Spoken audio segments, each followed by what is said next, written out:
벌써 12장까지 들어왔습니다. 12장까지. 사도행전 12장 1절에서 19절입니다. 이 말을 전하라. 자, 함께 봉독합니다. 시작. 그때 헤롯 왕이 손을 들어 교회 중에서 몇 사람을 헤아려 하여 요한의 형제 야고보를 칼로 죽이니 유대인들이 이 일을 기뻐하는 것을 보고 베드로도 잡으려 할세 때는 무교절 기간이라 잡음에 옥에 가두어 군인 내식인 내패에 맡겨 지키고 6월절 후에 백성 앞에 끌어내고자 하더라. 이에 베드로는 옥에 갇혔고 교회는 그를 위하여 간절히 하나님께 기도하더라. 헤롯이 잡아내려고 하는 그 전날 밤에 베드로가 두 군인 틈에서 두 쇠사슬에 매여 누워 자는데 파수꾼들이 문 밖에서 옥을 지키더니 호련히 주의 사자가 나타나며 옥중에 광채가 빛나며 또 베드로의 옆구리를 쳐 깨워 이르되 급히 일어나라 하니 쇠사슬이 그 손에서 벗어지더라. 천사가 이르되 띠를 띠고 신을 시더라 하거늘 베드로가 그대로 하니 천사가 또 이르되 그 소설을 듣고 따라오라 하는데 베드로가 나와서 따라갈새 천사가 하는 것이 생시인 줄 알지 못하고 환상을 보는가 하니라. 이에 첫째와 둘째 파수를 지나 시내로 통한 쇠문에 이르니 문이 저절로 열리는지라. 나와서 한 거리를 지나매 천사가 곧 떠나더라. 이에 베드로가 정신이 들이르되 내가 이제야 참으로 주께서 그의 천사를 보내어 나를 헤롯의 손과 유대 백성의 모든 기대에서 벗어나게 하신 줄 알았노라 하여 깨닫고 나가라 하는 요한의 어머니 마리아의 집에 가니 여러 사람이 거기에 모여 기도하고 있더라. 베드로가 대문을 두드린데 로데라 하는 여자아이가 영접하러 나왔다가 베드로의 음성인 줄 알고 기뻐하여 문을 미처 열지 못하고 달려 들어가 말하되 베드로가 대문 밖에 섰더라 하니 그들이 말하되 내가 미쳤다 하나 여자아이는 힘써 말하되 참말이라 하니 그들이 말하되 그러면 그의 천사라 하더라. 베드로가 문 두들기를 그치지 아니하니 그들이 문을 열어 베드로를 보고 놀라는지라. 베드로가 그들에게 손짓하여 조용하게 하고 주께서 자기를 이끌어 옥에서 나오게 하던 일을 말하고 또 야고보와 형제들에게 이 말을 전하라 하고 떠나 다른 곳으로 갑니다. 날이 새매 군인들이 베드로가 어떻게 되었는지 알지 못하여 적지 않게 소동하니 헤롯이 그를 찾아도 보지 못하며 파수꾼들을 신문하고 죽이라 명하니라. 헤롯이 유대를 떠나 가이사라로 내려가서 머무니라. 아멘. 놀라운 장면이죠. 본문 1절에 그때에, 이 그때는 어느 때입니까?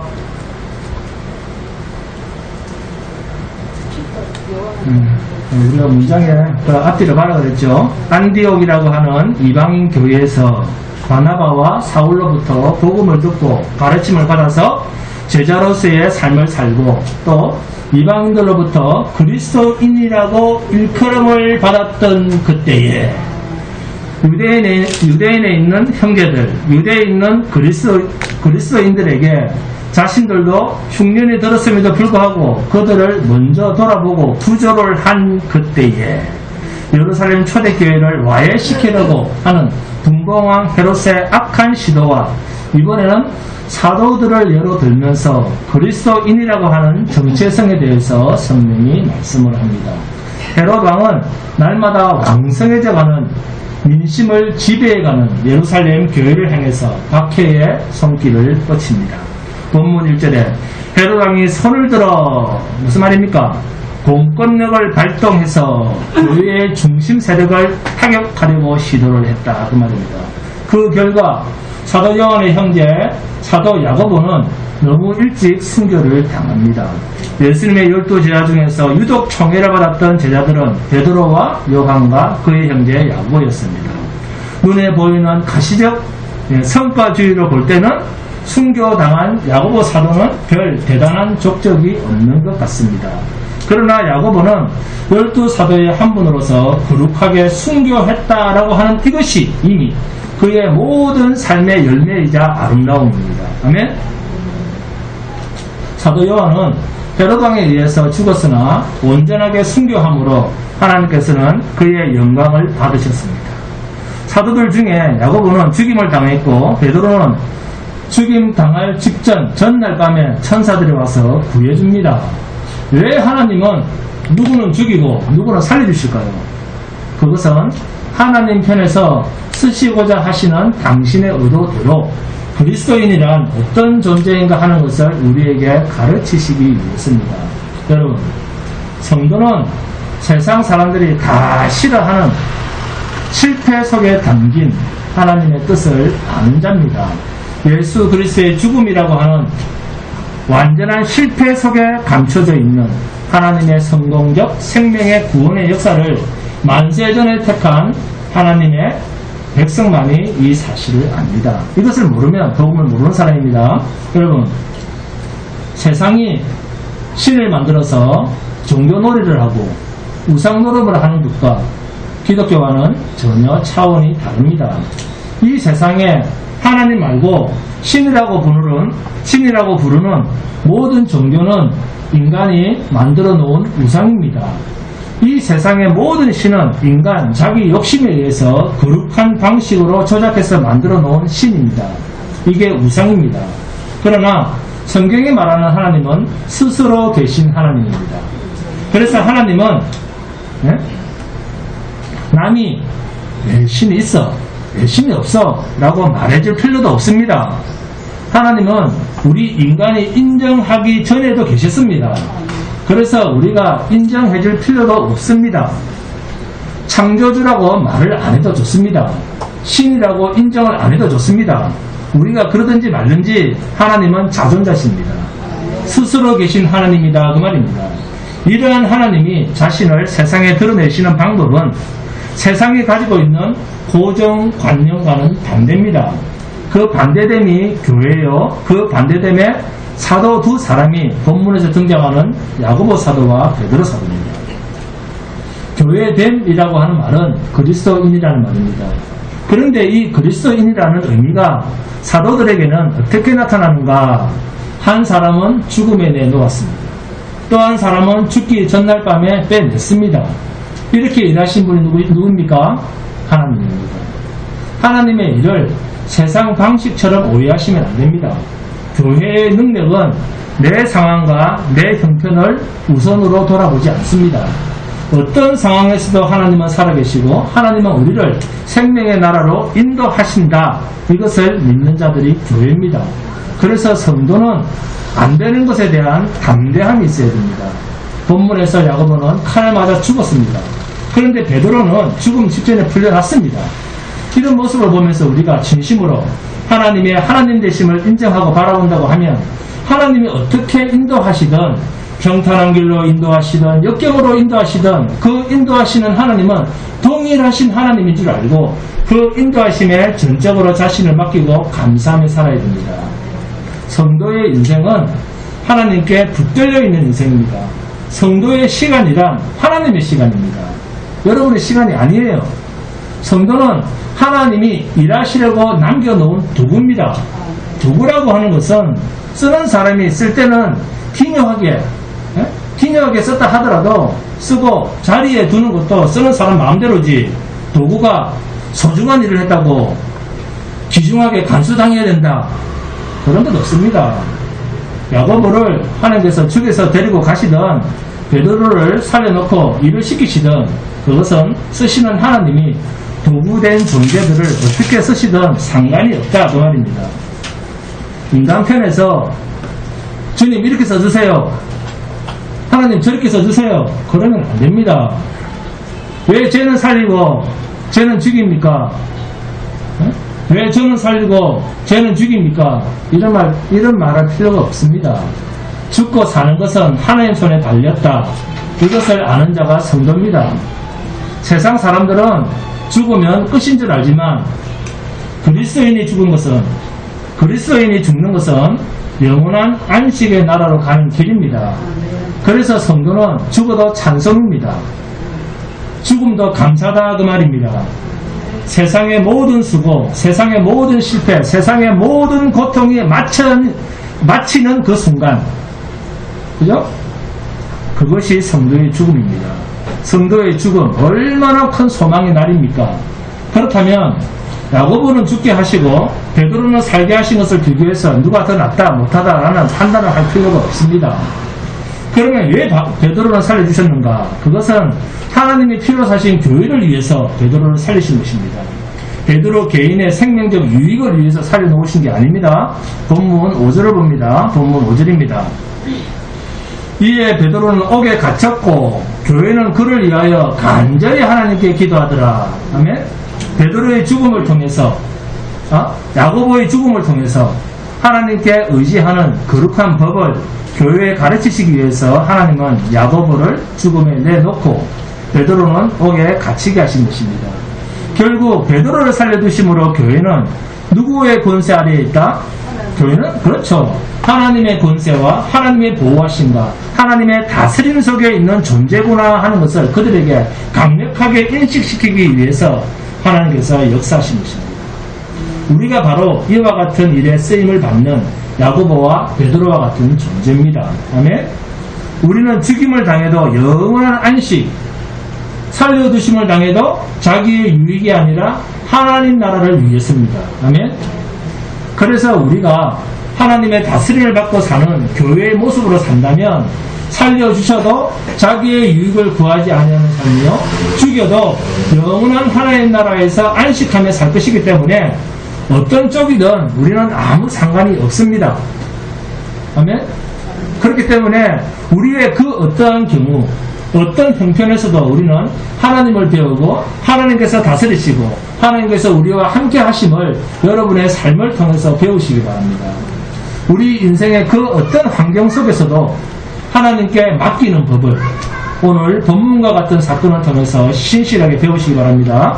이것이 세상 속에 있는 하나님의 교회의 교회됨입니다. 성도가 가지는 진정한 능력이 바로 이것입니다. 본문 9절입니다. 자, 봅니다. 베드로가 나와서 따라갈새 천사가 하는 것이 생시인 줄 알지 못하고 환상을 보는가 하니라. 아멘. 쇠사슬에 묶여서 감옥에서 깊은 밤에 잠을 자고 있는 베드로에게 천사가 와서 베드로의 옆구리를 칩니다. 일어나! 누워서 잠잘 때야! 베드로가 급히 일어납니다. 그런데 손에 묶여있던 쇠사슬도 풀려버립니다. 본문 8절 10절입니다. 천사가 이르되 띠를 띠고 신을 신으라 하거늘 베드로가 그대로 하니 천사가 또 이르되 겉옷을 입고 따라오라 한데 이에 첫째와 둘째 파수를 지나 시내로 통한 쇠문에 이르니 문이 저절로 열리는지라 나와서 한 거리를 지나며 천사가 곧 떠나더라. 베드로가 환상인지 생신지 구분을 못하다가 내가 옥문을 빠져나왔구나, 하나님께서 나를 옥에서 해방시켜 주셨구나 하는 것을 알았습니다. 여러분, 감옥입니다. 베드로의 동료 한 명이 이미 죽어 나왔습니다. 자신은 쇠사슬에 묶여 있습니다. 이제 날만 새면 자신도 죽을 줄 압니다. 그죠? 날만 새면 나는 이제 죽는구나 하는 것을 알고 있습니다. 그런 상황에서 나도 베드로처럼 푹 잘 수 있다, 그러신 분 계십니까? 손 한번 들어보세요. 김희신 쌤 그럴 수 있습니까?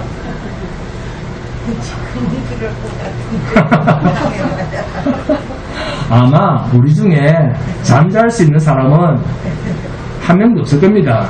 저도 그리 못합니다. 전도사님 그렇게 할 수 있습니까? 전도사님 가능할 것 같습니다. 그런데 베드로는 깊은 잠에 빠졌습니다. 본문 6절에 보니까 헤롯이 잡아내리고 하는 그 전날 밤에 베드로가 두 군인 틈에서 두 쇠사슬에 매여 누워 잤습니다. 파수꾼이 옥문 밖에서도 지키고 있습니다. 그런 상황에서 천사가 잠자는 베드로의 옆구리를 쳐 깨웠습니다. 어떤 분위기입니까? 어떤 분위기예요? 예수님께서 갈릴리 호숫가 벳세다에서 반대편 게네사렛 땅으로 갈 때 풍랑이 일었습니다. 그때 예수님께서는 배 밑창에서 잠을 청하고 계셨습니다. 그럴 때 제자들이 예수님을 막 깨웁니다. 뭐 때문에? 풍랑 때문에 배가 뒤집혀져서 죽을까봐 제자들은 이제 죽었다 싶어서 벌벌 떠는데 예수님은 아무것도 하지 않고 잠을 잡니다. 죽음의 그림자가 엄습해 왔는데 주님은 잠을 청하고 있습니다.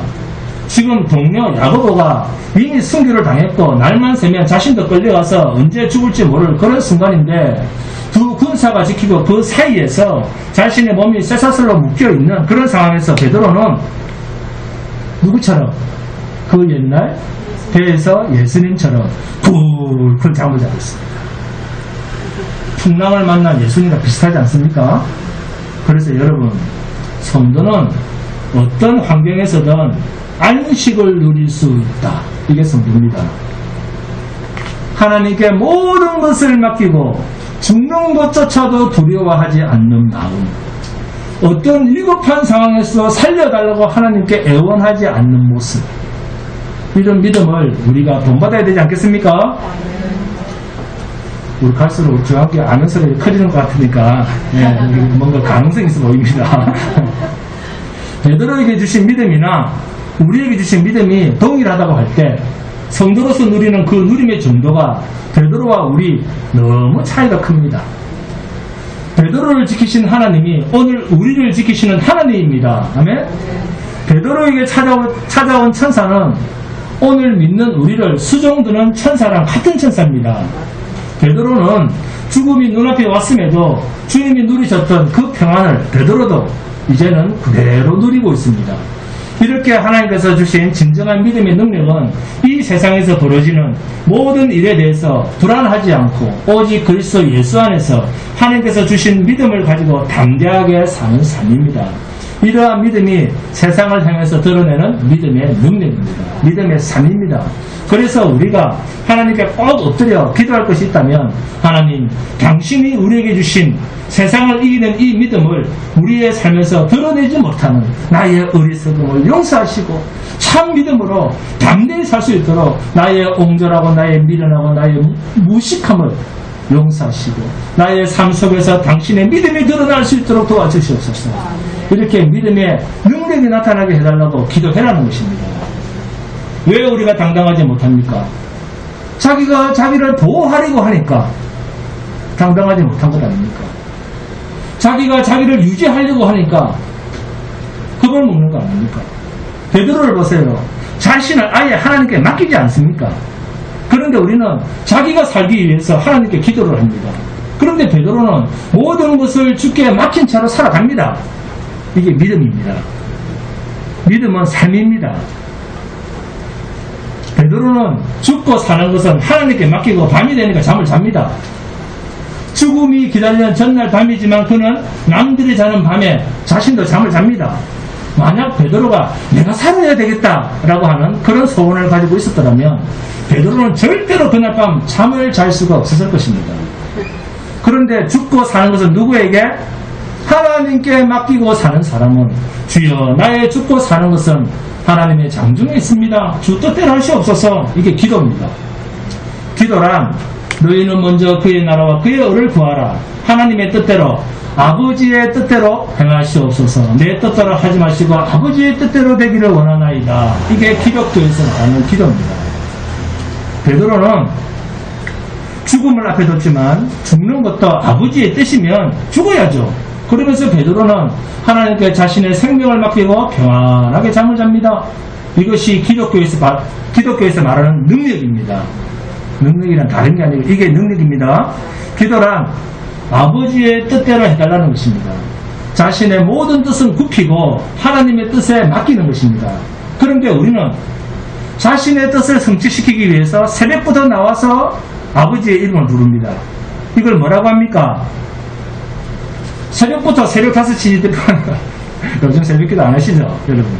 새벽부터 나와서 아버지의 이름을 부르는 거, 자신의 뜻을 성취하기 위해서 이걸 뭐라 부르죠? 자신의 뜻을 성취하려고 비는 모든 행위를 뭐라고 합니까? 종교행위. 아닙니다. 따라합니다. 자, 김지숙 지성이 따라하세요. 불공입니다. 불공. 아, 불공. 네. 그 불공이라고 합니다. 자기 소원을 성취하려고 비는 행위, 이게 불공입니다. 불공. 그러나 기독교는 하나님 아버지의 소원을 성취하려고 하기 때문에 기도라 부르는 것입니다. 차원이 다릅니다. 자, 따라합니다. 기도와 불공은 다르다. 할렐루야. 불공은 내 뜻, 기도는 하나님의 뜻을 구하는 것입니다. 그러니까 우리는 불공을 드리면서 그것을 기도한다라고 말을 하니까 하나님께 그 기도가 상달될 필요가 없죠.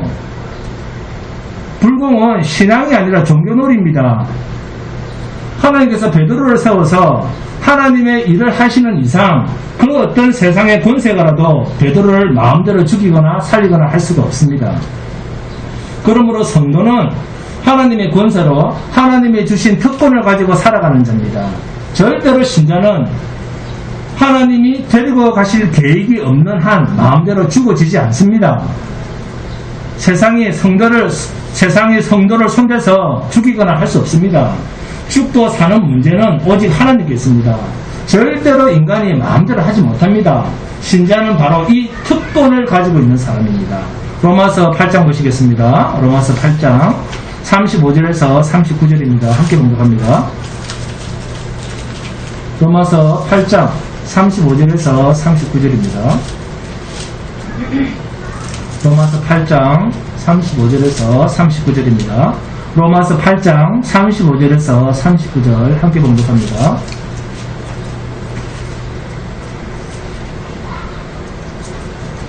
자, 찾습니까?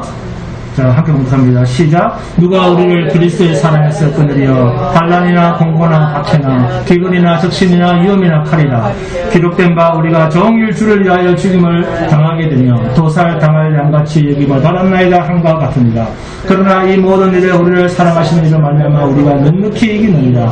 내가 확신하노니 사망이 생명이나 천사들이나 권세자들이나 현절이나 장래일이나 능력이나 높음이나 깊음이나 다른 어떤 피조물이라도 우리를 우리 주 그리스도 예수 안에 있는 하나님의 사랑에서 끊을 수 없으리라. 예수님께서 하늘로 올라가시면서 제자들에게 하신 말씀이 있습니다. 그게 마태복음 28장 20절입니다. 내가 너희에게 분부한 모든 것을 가르쳐 지키게 하라. 볼지어다 내가 세상 끝날까지 너희와 항상 함께 있으리라 하십니다. 아멘. 이 말은 세상 끝날까지 우리를 세상에서 지켜주신다. 지키고 보호해주는 수호신 그런 의미가 아닙니다. 예수님께서 세상 끝날까지 왜 우리와 함께 하시겠다 그러죠? 우리를 부리시겠다. 일꾼으로 쓰시겠다. 우리 인생의 주인으로 계시겠다 그 말입니다. 그러면 우리는 뭡니까? 종입니다. 종. 이것을 위해 주님이 우리와 함께 하시는 것입니다. 우리는 늘 내가 잘되고 내 인생이 형통하고 내가 출세하고 내가 부자 되는 쪽으로 하나님을 적용시키려고 합니다. 그런데 아닙니다. 주님이 우리 인생의 주인이 되고 우리는 그분의 종입니다. 그래서 그분이 살리시면 살고 그분이 죽이시면 죽는 겁니다. 아버지의 뜻대로 하시옵소서. 아멘. 여러분, 하나님께서 오늘 저와 여러분을 안 죽이고 이 땅에 살게 하신 이유가 뭘까요? 당신의 거룩한 종으로 부르시기 위해서입니다. 신자란 하나님의 필요에 의해서 살아가는 존재입니다. 신자의 필요에 의해서 하나님이 우리랑 함께 하시는 게 아닙니다. 아멘. 그래서 사나 죽으나 누구 것? 주의 것이라. 아멘. 본문 11절 12절입니다. 함께 공독합니다. 본문 11절 12절입니다.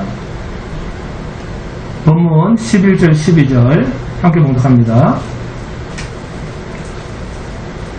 시작. 이에 베드로가 정신이 들어 이르되 내가 이제야 참으로 주께서 그의 천사를 보내어 나를 헤롯의 성과 유대 백성의 모든 길에서 벗어나게 하신 줄 알겠노라 하여 깨닫고 마가라 하는 요한의 어머니 마리아의 집에 가니 여러 사람이 거기에 모여 기도하고 있더라. 베드로가 천사에 의해서 감옥에서 구출된 일을 설명하고 있습니다. 베드로가 정신을 차리고 보니까 이게 꿈이 아니었구나, 성취였구나 하는 것을 처음부터 알았습니까? 구출된 후에 알았습니까? 구출된 후에 알았습니다. 다 끝난 후에 알았습니다. 구출이 되면서도 자신이 구출되어 있고 하나님께서 자신을 옥문 밖으로 구출하고 계신다는 것을 몰랐습니다. 오히려 그것을 환상으로 여겼습니다. 그런데 천사들에 의해서 감옥을 완전히 벗어난 후에 나를 건져주셨구나, 그제서야 베드로가 알았습니다. 이러한 하나님의 인도하심, 하나님의 지켜주심, 하나님의 보호하심은 지금 내가 어려움을 당하면서 하나님께서 이것을 보여주시네, 그렇게 인도해 가시는 것이 아니라 우리 인생이 다 지나간 후에 돌이켜보면서 그때가 그 길이 하나님의 인도하심이었구나. 인생이 지나고 난 뒤에 지나온 인생을 돌이키면서 하나님의 인도하심을 고백하게 하는 것입니다. 여러분의 배우자도 그렇습니다. 여러분의 남편, 여러분의 아내도 그렇습니다. 젊었을 그 당시에 주위의 모든 상황, 모든 형편에 눈을 탁 감기고, 콩깍지가 식지게 만들었다 그 말이죠, 그죠? 네? 눈을 탁 감기고 그 사람만 보이도록 하나님께서 인도하신 것입니다. 그래서 인생이라고 하는 것이 내 힘으로, 내 지식으로, 내 의지대로 살아온 것이 아니구나. 누군가의 힘으로 살아오게 된 인생임을 세상 사람들도 부인하지 못합니다. 우리도 보지 못했던 그 하나님을 세상 끝날까지 나를 지키시고 인도하시고 내 뜻대로가 아니라 아버지의 뜻대로 인도해 주셨기 때문에 이 믿음의 자리에 우리가 모여 있는 것입니다. 아멘? 여러분, 우리의 연수만큼이나 우리의 나이만큼이나 우리가 얼마나 죄를 많이 지었습니까? 죄란 하나님이 정해놓으신 길과는 다른 어그러진 길로 다녔다 그 말입니다. 죄를 퍼마시며 살았는데 그럼에도 지금 우리가 어디에 있습니까? 이렇게 하나님의 품 안에 있지 않습니까? 하나님의 인도가 없었더라면 어떻게 우리가 죄의 길에서 하나님의 길로 하나님의 품에 안길 수가 있겠습니까? 하나님께서 우리를 지키고 붙들고 채찍질하면서 함께 오셨기 때문에 여전히 죄인이지만 하나님의 의 안에 우리가 있지 않습니까? 할렐루야. 그래서 여러분 곁에 있는 남편, 아내, 가족, 자식, 부모, 형제, 여러분이 작정하고 여러분이 계획을 세워서 만난 분들이 아닙니다. 하나님의 인도하심 속에서 부모도 만나고 남편도 만나고 아내도 만나고 그러면서 자식도 낳고 이것을 인생 황혼이 되면 하나님이 인도하셨구나. 내 인생이 아니라 하나님의 인생이었구나. 하나님의 필요에 의해서 이 사람도 만나고 저 사람도 만났구나. 이런 인생도 되고 저런 인생도 되었구나. 아멘? 이렇게 하나님의 인도하심을 경험하셨으면 그 자리에 머물지 마시고 남은 인생은 하나님께 제발 좀 맡기시기 바랍니다. 하나님께서 하나님의 말씀대로 인도에 가시도록 자기를 포기하고 자기 계획을 포기하고 오직 하나님의 계획, 하나님의 의지에 자신을 맡기고 오직 믿음으로만 살아가시기 바랍니다. 신자는 전 인생을 통해서 하나님을 배웁니다. 그러면서 하나님의 필요에 의해서 우리가 사는 것을 알아갑니다. 여러분, 똑같은 사도인데 베드로는 살고 야고보는 칼을 맞아 죽었습니다. 이것을 어떻게 생각하십니까? 야고보 사도는 쓸데가 없어서 하나님께서 죽게 하셨을까요? 아닙니다. 죽임을 당하고 생교를 당해서 하나님이 데리고 가시는 것도 하나님의 일하심입니다. 그리고 죽음 직전에 감옥에서 끄집어내신 것도 살려내신 것도 베드로가 위대해서가 아니라 베드로를 통해서 아직 하나님께서 베드로에게 맡기신 일을 하시려고 하는 하나님의 일하심 때문에 살려놓으신 것입니다. 베드로가 야고보보다 뛰어나서 살려준 게 아닙니다. 우리는 이렇게 일하시는 하나님에 대해서 하나님은 불공평하시다 그렇게 시비를 걸 수가 없습니다. 왜요? 처음부터 인간은 하나님이 지으신 피조물이요 하나님의 피를 위해서 지어받았기 때문입니다. 믿음이라고 하는 것은 이것을 인정하는 자리에서부터 출발을 합니다. 하나님을 토기장이로 큰 그릇과 작은 그릇, 귀 쓸 그릇과 천이 쓸 그릇. 처음부터 토기장이는 자기 마음대로 결정해서 흙이라고 하는 똑같은 재료임에도 불구하고 귀하게 쓸 그릇과 천하게 쓸 그릇, 크게 쓸 그릇과 작게 쓸 그릇을 당신이 마음대로 만듭니다. 그런데 그릇이 왜 너는 작게 만듭니까?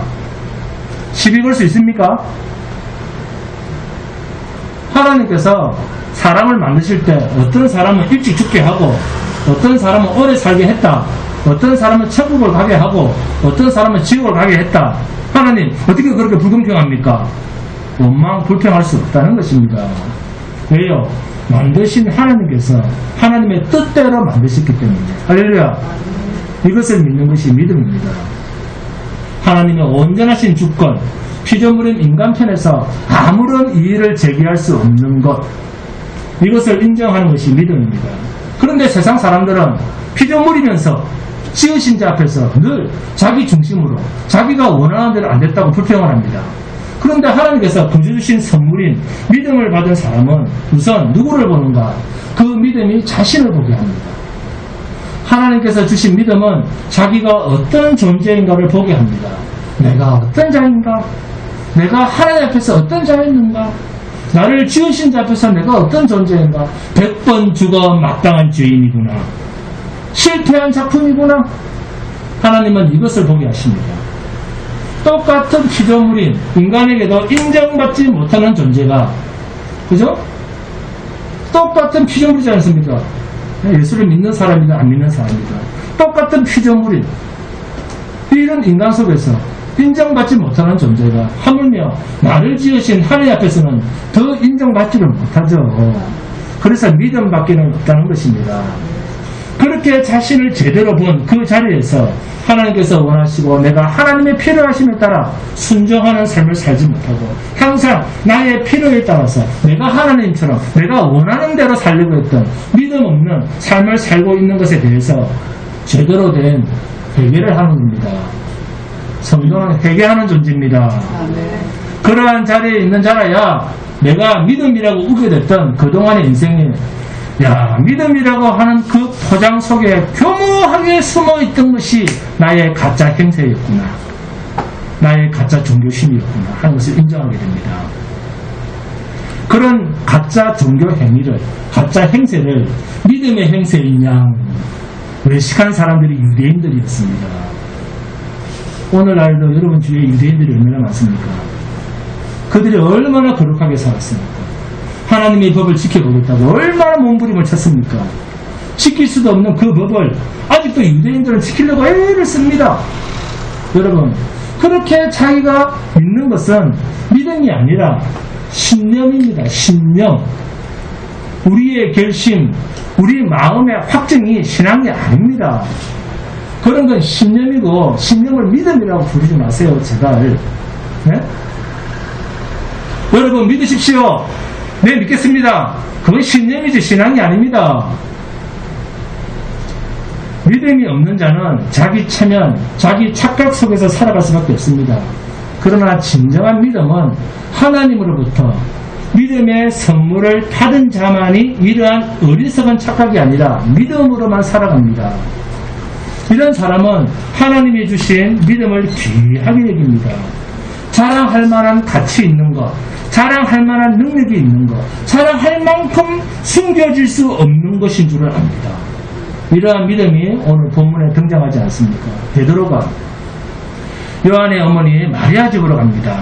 베드로가 감옥에 갇혔다는 것은 이미 다 알고 있었습니다. 소문이 다 났어요. 그래서 성도들이 모여서 간절히 기도를 하고 있습니다. 그런데 베드로가 대문을 두드리니까 로데라고 하는 여자아이가 대문 앞으로 갑니다. 와보니까 베드로입니다. 놀래서 기도하는 사람한테 가서 알립니다. 베드로가 문 밖에 섰습니다. 그러니까 네가 미쳤다 그럽니다. 그만큼 야고보를 죽인 헤롯이 베드로를 이미 죽였다라고 생각할 만큼 기대를 하지 않았다고 말입니다. 그래서 그들의 기도는 감옥에서 베드로를 빼달라고 기도를 한 것이 아니라 여기 있는 우리들이 잡혀서 또 죽고 하는 그런 일이 일어나지 않도록 해달라는 그런 기도를 했을 가능성이 훨씬 큽니다. 왜요? 베드로가 왔다는데도 로데라고 하는 여자아이로 네가 미쳤다라고 말할 정도면 베드로는 이미 죽은 줄로 여긴 겁니다. 왜요? 야고보가 이미 형장의 이슬로 사라졌기 때문에. 여러분, 기도가 무엇인 줄 아는 사람이라고 한다면 베드로를 살려달라 그런 기도 하겠습니까? 그런데 오늘날 하죠. 그런데 하지 않습니다. 성도는. 살려주셔도 주의 뜻이요 죽여도 주의 뜻인 줄 우리가 믿습니다. 이렇게 기도하지 않았겠습니까? 따라서 본문에서 우리가 생각해야 할 것은 하나님의 기적을 체험한 베드로가 나타내는 행동입니다. 우리는 이것을 보면서 우리에게 주신 믿음이라고 하는 것이 과연 무엇인가를 생각해 봐야 됩니다. 베드로는 감옥에서 그리고 철저하게 자신의 몸이 묶여있는 그런 상태에서 하나님께서 보내신 천사에 의해서 너무 자유롭게 감옥에서 나오고 첫째, 둘째 파수를 지나서 시내로 통하는 쇠문까지 저절로 열리면서 완전한 자유의 몸이 되었습니다. 엄청난 체험 아닙니까? 네? 그러면 이렇게 해서 풀려난 베드로가 풀려 나와서 하는 행동이 무엇인가? 이게 믿음으로 사는 사람의 모습입니다. 베드로가 옥에서 풀려난 그 후의 행동을 가지고 믿음으로 산다는 것이 무엇인가? 자, 이 정도 경험했다면 그러면 어떻게 살 것인가 했을 때 세상 그거 없이 살 수 있겠습니까? 없겠습니까? 이 세상 무서울 거 없겠죠? 이 정도 체험했으면 그야말로 안하무인으로 살아갈 수도 있습니다. 그러나 베드로는 그렇게 믿음을 사용하지 않습니다. 우리는 누가 어떻게 해서 병이 나왔다 그러면 야, 예수 잘 믿더니 병 나왔네? 그러나 그것은 믿음이 아니라 미신입니다. 미신이라고 하는 말은 마귀에게 미혹을 당했다. 거짓된 것을 마치 실체인 것처럼 착각을 했다 그 말입니다. 그런 의미에서 감옥에서 나오게 된 베드로의 행동은 아주 중요합니다. 자, 본문 17절입니다. 함께 봉독합니다. 본문 17절입니다. 시작. 베드로가 그들에게 손짓하여 조용하게 하고 주께서 자기를 이끌어 옥에서 나오게 하던 일을 말하고 또 야고보와 형제들에게 이 말을 전하라 하고 떠나 다른 곳으로 가니라.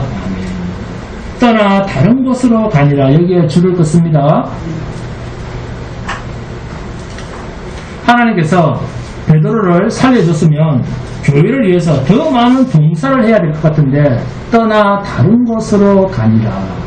그렇게 해서 사도행전 15장 6절 7절을 보시면 사도와 장로들이 이 일을 의논하러 모여 많은 변론이 있은 후에 베드로가 일어나 말하되 형제들아 너희도 알거니와 하나님이 이방인들로 내 입에서 복음의 말씀을 들어 믿게 하시려고 오래전부터 너희 가운데서 나를 택하시고 하면서 베드로의 변론이 있은 이후부터 사도행전에서 베드로의 사역에 대한 이야기는 사도행전 28장 끝까지 더 이상 베드로가 등장하지 않습니다. 그리고 본문 17절에 등장하는 야고보는 예수님의 친동생 야고보입니다. 나중에 예루살렘 공회의 의장이 됩니다. 이렇게 놀라운 체험을 한 베드로의 신앙적 태도가 놀랍지 않습니까? 하나님께서 자신에게 행하신 기적을 말하고는 그 자리를 떠나버립니다. 이것이 바로 하나님만 바라보고 하나님만 높이고 하나님을 위해서 사는 믿음으로 사는 사람의 모습입니다. 자신의 이름을 높이기 위해서 사는 자가 아닙니다.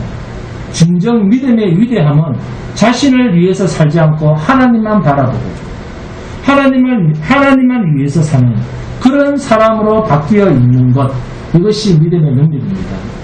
믿음의 능력이란 자기를 위해서 살 수밖에 없는 내가 하나님을 위해서 살고 하나님의 영광을 위해서 하나님만 바라보고 사는 삶으로 바뀌어져 있는 그 모습을 보면서 아, 믿음이란 이런 능력이구나. 아멘? 절대로 타락한 인간은 자신에게 유익이 되는 방향으로 행동하는 구조로 되어 있습니다.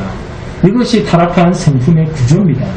하나님의 말씀에만 반응되도록 지원받은 인간이 자기의 유익으로 행동이 나타나도록 된 것이 타락한 인간의 본성입니다.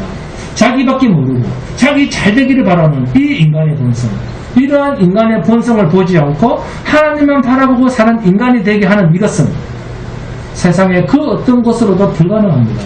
오직 하나님께서 주신 믿음으로만 가능합니다. 이 믿음은 자신보다 하나님을 위해서 살고자 하는 그런 인간으로 고쳐주는 능력입니다. 할렐루야. 이 믿음만이 자기만을 위해서 살려고 하는 인간을 하나님을 위해서 사는 인간으로 바꿔놓습니다. 하나님께서 죽음 직전에 놓인 베드로를 풀어주신 목적은 베드로를 유명해지게 하기 위해서가 아니라 하나님이 어떤 분이신가를 증거하며 살도록 풀어내신 것입니다. 야고보를 죽게 하셔도, 그리고 야고보를 죽게 하시기도 하시고 베드로를 구출하기도 이 모든 것은 하나님께서 생명의 구주인 것을 드러내시는 일입니다. 베드로는 이 사실을 알았습니다. 그래서 베드로는 자신을 구출하신 하나님을 전하고 그 자리를 떠나 자신의 모습을 감춰버린 것입니다. 결국 사도행전의 기록은 사도 개인의 관심이 있는 책이 아니라 인간의 일함을 보여주는 책이 아니라 하나님만 바라봐라 라고 하는 것이 사도행전입니다. 예수님은 하늘나라로 가셨지만 여전히 우리 가운데서 일하고 계십니다. 믿음은 우리 자신을 보는 것이 아니라 하나님을 보는 것입니다. 만약 자신을 통해서 하나님을 보려고 하면 절대로 하나님은 보이지 않습니다. 여러분, 믿음이란 나에게 주는 모든 일, 좋은 일, 나쁜 일, 편한 일, 어려운 일, 모든 좋은 환경, 어려운 환경 모두를 하나님의 필요에 의해서 내게 주신 하나님의 일하심의 결과인 것을 믿는 것, 이게 믿음입니다. 기적이든 고통이든 죽음이든 살려놓든 하나님의 손길이 개입되지 않은 일은 없다라고 하는 것을 알고 그것을 믿는 사람이 믿음의 사람입니다. 그래서 믿음이란 어떤 형편에서도 그 사건을 가지고 자신을 높이거나 그 체험을 가지고 자신에게 유리한 쪽으로 사용해서는 안 됩니다. 우리의 경험된 것은 하나님만 전하고 자신은 그 엄청난 경험을 가지고 일하시는 그 하나님의 뒤편으로 물러서야 할 것을 아는 자가 믿음으로 사는 사람입니다. 더 깊이 하나님을 알아가시기를 소원하시기 바랍니다. 나의 고통과 어려움 속에서도 하나님 알기를 힘쓰고 하나님께서 편안하게 하셨으면 그 편안한 속에서 하나님 되심을 알아가시기 바랍니다. 지금의 여러분의 형편을 더 나아지게 아니하시는 그 하나님 때문에 하나님께서 주신 믿음이 병들지 않게 기도하시기 바랍니다. 지금의 내 형편도 하나님께서 주신 형편인 줄 인정하는 사람은 범사에 실패하지 않으시는 하나님에 대해서 신뢰하고 감사함으로 하나님께서 일하심을 바라보면서 기다릴 수가 있습니다. 이것은 믿음을 주신 하나님의 일하심 속에 자기 자신을 그 뒤로 감추는 모습입니다. 오늘 베드로가 천사를 통해서 두 군병이 자신을 사슬로 묶어서 꼼짝달싹 못하게 한 그러한 상황에서 철문으로 된 옥문도 잠겼는데 착고에 채였고 옥문도 잠겼는데 하나님께서는 천사를 보내서 베드로의 착고도 풀리게 하고 옥문도 열리게 하고 지키는 군병들을 다 잠재워서 자유인으로 해방시키시는 살려두신 그 엄청난 경험을 가지고도 자신의 잘남으로 드러내는 것이 아니라 자신에게 행하신 하나님의 일을 그들에게 전하고 그것을 또 다른 형제에게 전하라 일러주고는 자신은 혹시 자신이 경험한 것이 그들 앞에서 바울처럼 삼층천의 경험이 자신을 교만하게 할 우려가 있어서 자신을 철저하게 감추고 다른 곳으로 떠나버리는 이러한 사건에서 우리는 과연 믿음으로 산다는 것이 무엇인가를 다시 한 번 더 깊이 생각해보는 귀한 시간이 되시기를 주님의 이름으로 축원드립니다. 찬송하시겠습니다. 찬송가 24번입니다.